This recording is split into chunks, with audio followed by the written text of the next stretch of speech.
মানুষ যখন অপরাধে দণ্ড ভোগ করে তখন হতে পারে সে ন্যায় বিচারে তার মনে কষ্ট হয়, প্রশ্ন উঠে তার হৃদয়ে যে যখন সে অপরাধ করেছিল তখন সে ভিন্ন ব্যক্তি ছিল, তারপর সে অনেক অনেক অনুতাপ করেছে, নিজেকে এত পরিবর্তন করেছে, তবু সে দণ্ড কেন পায়?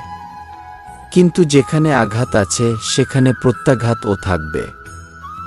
যেমন কর্ম তেমনি ফল। যদি কাউকে স্নেহ দাও তবে সুখ লাভ হবে, যদি কাউকে হত্যা কর তবে মৃত্যুদণ্ড পাবে। যেমন কার্য তেমন ন্যায় হয়। তবে কি প্রায়শ্চিত্ত বা অনুতাপের কোনো মূল্য নেই?